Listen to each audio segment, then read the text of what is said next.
out of reach for you. Something that maybe you've been working towards for a really long time and it just doesn't seem to be happening for you.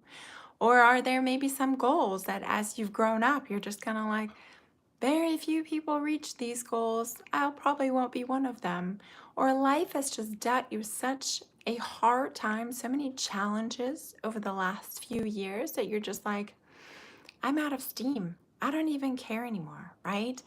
What have you been intimidated by in the last few days, weeks, months, years, right? That's the topic for today. Not feeling intimidated anymore by your goals, by your dreams. Let's dream big again. Now, I know what you're saying. If you're in your 20s, you're probably like, Psh, Christine, I got this. I dream big all the time. I've got my whole life ahead of me. I can definitely do this.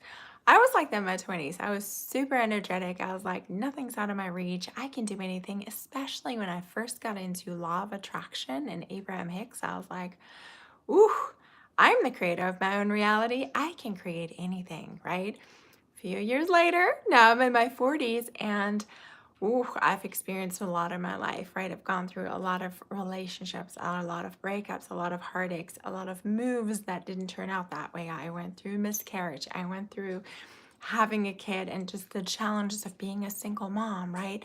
There's so many challenges that life throws at us. And sometimes the day to day is so hard and relentless and exhausting that at the end of the day, you kind of go, I don't even care anymore about my goals, about my dreams. You're kind of switching from thriving to just barely surviving, right? And that's okay, right? My biggest thing is always like own where you are and don't judge yourself for it. If you are going through a period in your life where you're like, hey, I'm just hanging in there. I'm just surviving. That's okay. That's okay. Own where you are. Sometimes that's all we can do. I'd still love for you to dream just a little bit of like greener pastures of like, where am I going to be when I get out of this, right? When I get out of this hard phase of my life, right? Can you think 10 years ahead, 20 years ahead when something shifts? That's a great thing, right? One of my favorite, now I can't even pull it together as a quote, but it goes something like, one thing's for sure, and that is change, right? Things are always going to change. And sometimes, especially as highly sensitives, we are scared of change. We have a hard time adjusting to change. We're like, we're comfortable where we are. Please don't make me change. But once you embrace change as, hey, something's shifting, something's changing, something's going to be different, this can be a good thing, right? Change is inevitable. How can I go with it? Then the opportunities start to open up, right? Then you can feel this comfort in, if I am stuck in something I really don't like right now, change is going to be really good because it's going to shift. It's going to bring me new things, right? So wherever you are, change is going to be a good thing. And can we embrace even just dreaming, even just a little bit, right? And if you're in a great phase of your life, right? More energetic phase in your life, are you dreaming big enough, right? Particularly with how the world is going right now, we all are kind of in this like, ooh, shaken up space, especially as a highly sensitive, right? We feel that so much around us, that energy of uncertainty, that energy of unrest, that energy of stress. We need to do a lot more grounding, a lot more calming, and a lot more dreaming, right? Dream the new world into place. If you follow any of this like spirituality type stuff, shifting into 5D, dreaming the world into being, and what they're telling us right now, the most important thing we can do is hold that vision, holding the vision of what we really want to do. It can be easy to get stuck in the complaining, in the seeing all the things that are wrong, in the fighting and pushing hard against what is, right? I've caught myself slip into that more and more the last few months and years where life has just gotten really hard to where it's like, oh, it's just is that way. I don't see how it could ever change. This is going to take like a miracle to change. But I like to remember Abraham Hicks. One who is in alignment is more powerful than thousands who are not. So our job right now is to line up, to align our energy, to hook back up to our source, to get tuned in, tapped in, turned on to who we truly are, our authentic truth, and to live our own joy, right? It is not selfish to want to live our own joy because this is how we contribute the best into the world. Can you imagine if your most important thing every day is to get yourself into a good space, into a good feeling space, into a hopeful space, into a loving space. And you go out in the world and you interact with your friends, your family, your coworkers, strangers from this space of centeredness, from this space of hope, from this space of believing that anything is possible. Wow, what a world we can create when we come from that kind of space. So let's tap back into our own truth. Let's tap back into huge dreams, big goals. Who do I want to be? Who am I here to be? Can I tap back into that? Yes? And that always brings up a thing that I have found very interesting. I guess I've worked on it quite a bit, and it was never very strong within me. Are you ready for this? Have you ever known somebody? I have dated several of these men. It's usually men, but I'm sure it's just as common in women. Have you ever been with somebody, friend, significant other, who does not show very much emotion, especially excitement, right? Where I am and a lot of highly sensitives, we're like, when we are looking forward to something, we're really excited about something, you're like, oh my God, I can't wait. This is going to be amazing. I'm so looking forward to this trip. We're going to be laying on the beach. This is going to be fantastic. And this guy I was dating at the time was just like, So it's like he's happy and excited, and he's unhappy, So it's like, it's almost the same. It's like expressionless. It's like, and his big thing was, well, I don't want to look forward to, I don't want to put all this like passionate excitement into it and then be let down and then feel this feeling of disappointment, right? Disappointment. He didn't want to feel that feeling of being let down. Now check in with yourself. Is that a big thing for you? Right? I just had a conversation like that with my boyfriend, my current boyfriend, who's a little bit, I didn't even know this about him, who's a little bit in that space of like, well, I don't want to, project it, like be super hopeful because that's just not realistic. And what if it doesn't come to pass? Then I'm going to like feel, I don't know, like an idiot or feel let down by it. And I'm like, okay, one of my big things is always like, how can I embrace all of my emotions? How can I be okay with all of my emotions? Because they tell me. I feel like disappointment, feeling let down, just reinforces how important this thing is to you. And that's really a beautiful thing. And hopefully it also tells you, I'm not going to give up on this, right? Even if it didn't come to pass right away, I'm not going to give up on this. I feel this bad, this disappointed. This must really mean something to me. What are the obstacles? Why didn't this happen? What can I do to shift in order to make this a more likely possibility, right? Can we work on ourselves and on our tolerance? Resilience, one of my favorites. I teach that so much and I love it because I had to learn it. I was not very good about tolerating emotions like disappointment, like feeling disappointment, right?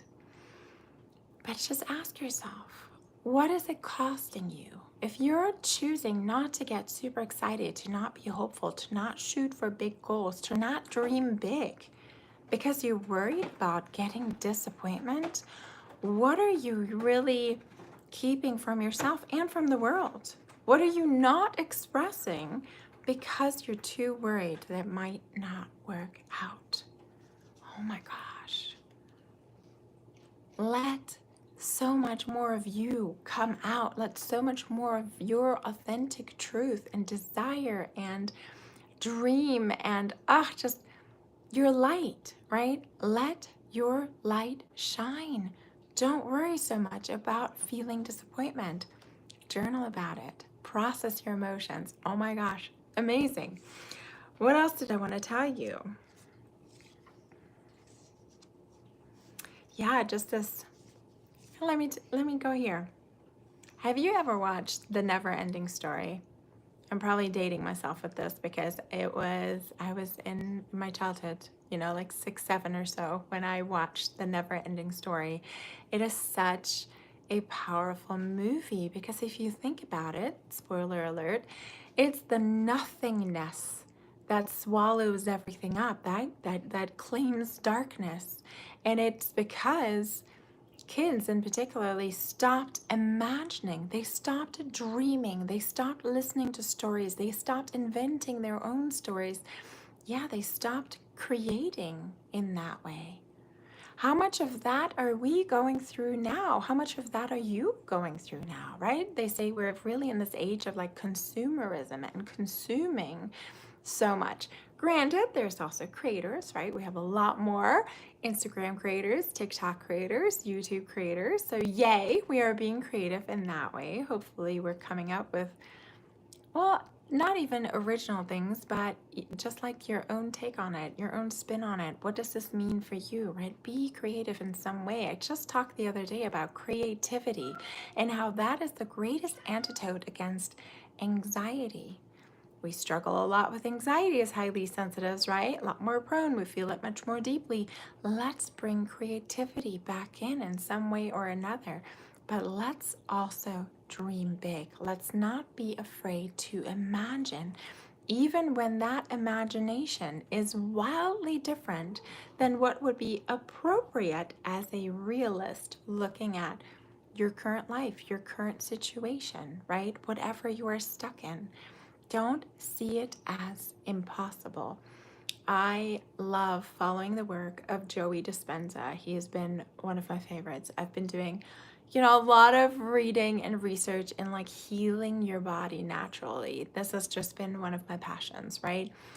And it's just incredible when you look on YouTube, like all these, what do you call them, like success stories, all these stories of people who have gone to his meditation retreats and how they have healed, how they have shifted, how they have brought into being things in their lives, health, wealth, just different things in their lives, how they have brought this into reality simply by taking the time to meditate, to let go of reality and what is, to then be able to create anew, right? If you believe in law of attraction, if you follow Abraham Hicks, they're always like, what you see manifested right now is really just the aftershock, the afterwave. This is old vibration that already has come into being, right? If we keep on creating from what we're seeing here, we keep on recreating the same stuff. It's up to us to create new things. So can we dream big? Can we invite new things into our lives? Can we choose something that seems way out there, that seems almost impossible, and yet we're just going to imagine it? We're just going to feel into it. We're just going to allow ourselves to think, what would that be like? To experience it, to have it, to feel it, to be it. Yes? Oh my gosh, these kitties are going crazy. Yeah, really, the last thing that I wanted to send you off on is just the how, the next step, right? Because Brendan Bouchard, during his Daily Fire today, which is where I got this topic from, right? This is the Daily Fire that I'm kind of using as the inspiration of like, okay, how can I make this work for me as a highly sensitive to then also help you to apply this as a highly sensitive? So what I'm taking from the subject for him today of like not feeling intimidated anymore, he also really gave a good framework for breaking down your goals and what's the next step and really how to then hone it back in and bring it back in. I want you to be in the, visualizing, dreaming right out there. But then how do we bring it back in? How do we make it real for us? Can we pick something that we might be able, like a small little baby step we can take by the end of the week? Or is there something that we can build into our daily habits in order to get closer to this big goal, right? Is there a language that you've been wanting to learn? Can you just be on this great app that teaches you this language for like 10 minutes a day, right? Can you build it in your day? Have you been wanting to process your emotions more or to build a relationship with your higher self? Can you dedicate 10 minutes a day to journal, to commune, right? Can you have a card deck, commune with your angels for 5 minutes? Can you build it into your day? What is the next easy step that you can take today, this week, in order to move a little bit closer to this goal?